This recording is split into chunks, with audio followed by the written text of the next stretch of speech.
We will return to our regularly scheduled travel vlogs after this brief interlude. So currently in the world, there's a big pandemic actually, of a disease called COVID-19.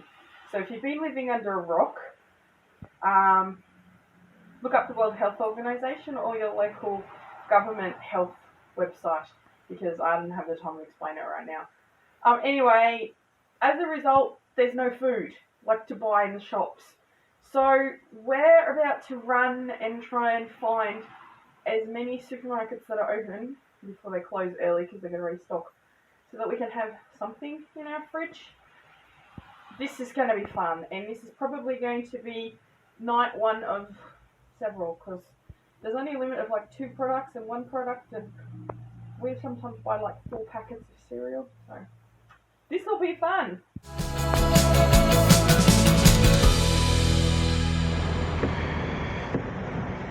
Tasmania in March.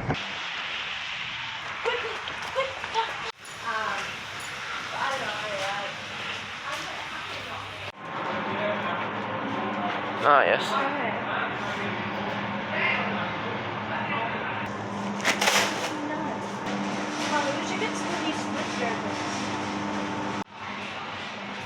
At least they have some, like, sheets of chocolate.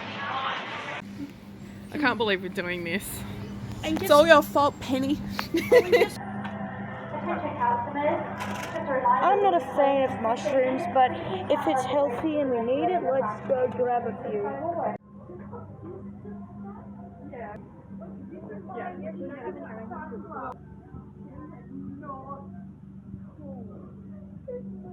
There is actually toilet paper.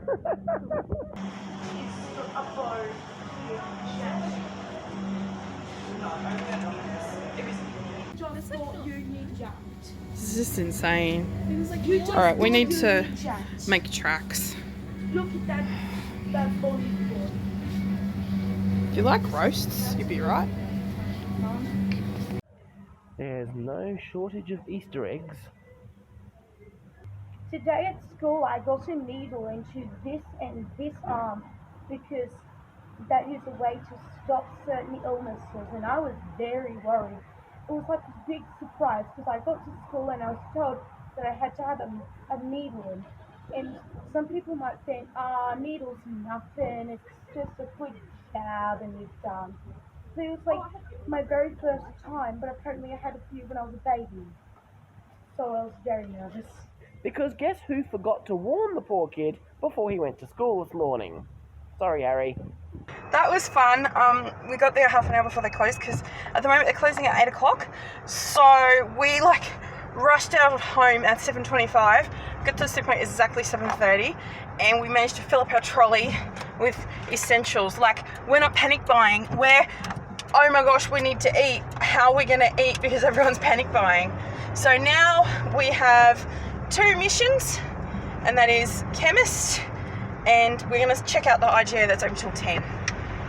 It was actually a bit anticlimactic almost in Woolworths, because they had more food than I thought they would. We actually managed to get... Riverside's good. Yeah, we managed to get some meat, some vegetables, some carbohydrates, some eggs, and all sorts of stuff. Well, but one tip, because they have a limit of 2 frozen veggies, we got 2 bags of frozen veggies, and then we got a bag of frozen hash browns. But they counted the hash browns as frozen veggies. Yeah. So we had to put one of the 3 back. So yeah, that's a tip. We'll have to just get some green beans or something from the IGA, because that's the only thing that's open after 8 o'clock at the moment. That's if they're open. We'll soon find out. Apparently petrol's really cheap. Everyone's been telling me. Yeah. And diesel on the mainland, somebody was saying, is less than $1 a litre. Wow. I know. It's still about the same. And interest rates are down to almost 0. Crazy times we're living in. Which, is great for anyone with a mortgage. This is our local petrol station. Woohoo! Let's see where people have been buying stuff. On camera.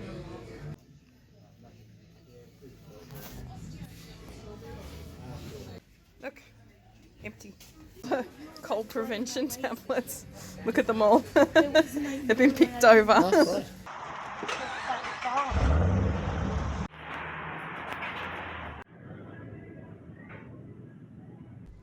They still had some product limits at the IGA, but not as many as at Woolies.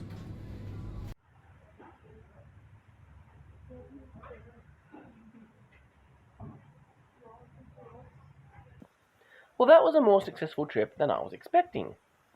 So we paid a visit to 2 different shops, and we were able to get a decent amount of food. Not to last the whole fortnight, of course. We're going to have to shop more often than we usually do. But I don't think we're going to starve. So that's good. Well, it's Friday morning. As of today, everyone who works at the company that I work for are working from home. Our office is completely closed. This is a big change for a lot of people, but it's basically business as usual for me because I work from home most of the time anyway. It just works better for me. And all the people that I work with are in other cities, and clients are pretty much all in other states. So yeah, I'm a bit of an old hand at this, but it is going to be an interesting change for a lot of people. And I guess the change for me is that everyone else is doing it with me. So, lots of changes going on in the world today. It's the day after last night when we shopped last minute. Popped up the road to grab a couple of things. Just have a look. Because there's no limited on bakery, so I thought, I'll get some bakery things and stick them in the freezer for next week when we're poor. So I'll try and vlog if I can, but I'll do it quietly because there's probably a million people in here trying to get the last minute things because all shops close at 8 so they can restock. Let's go!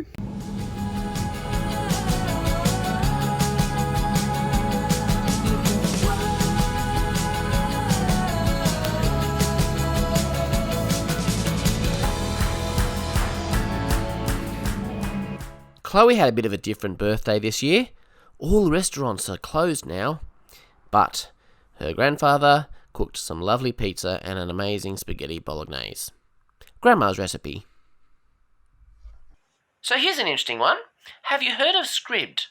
They're a subscription service, kind of like Netflix for books.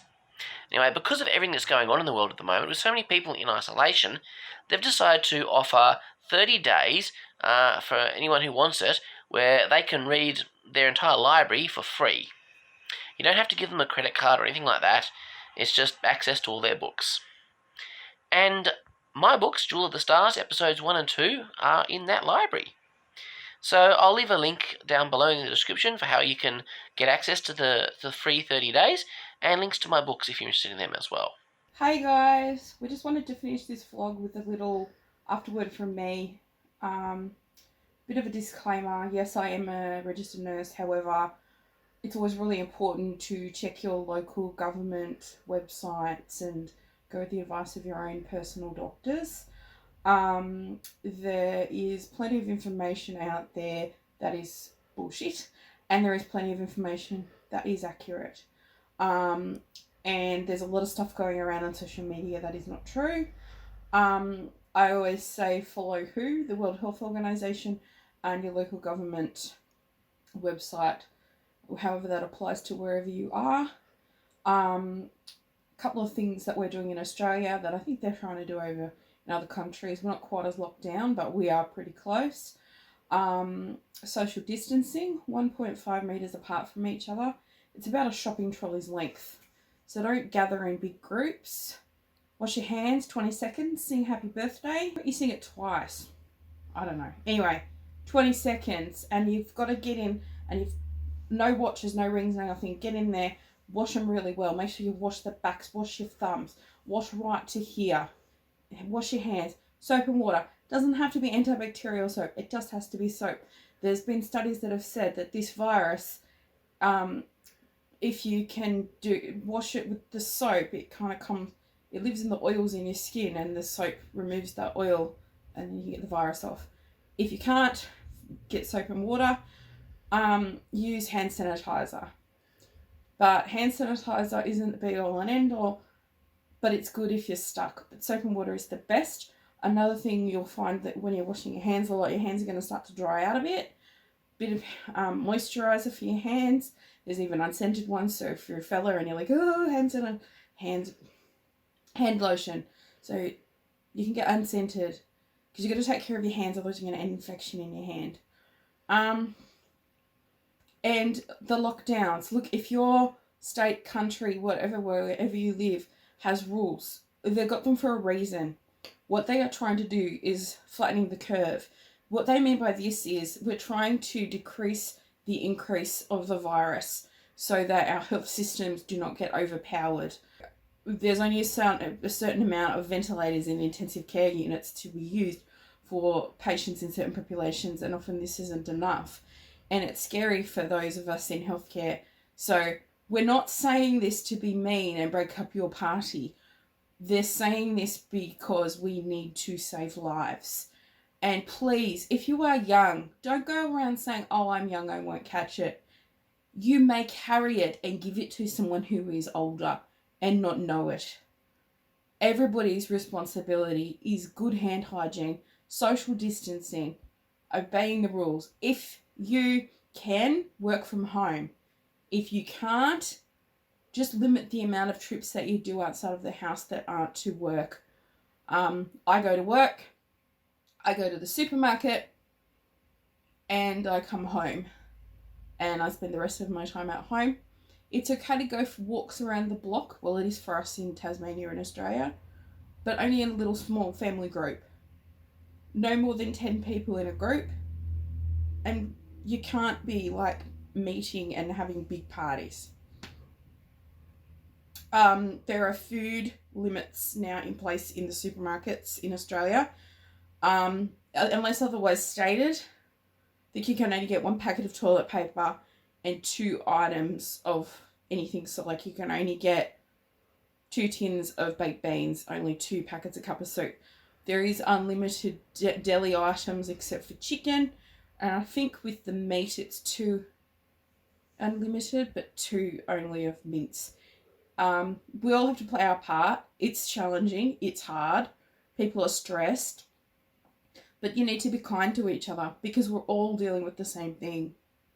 And please stop with this, it's not my problem, because it is everyone's problem. You need to just look at the images in the news about Italy and how quickly this took off over there to see how important it is to wash your hands, socially distance, stay at home.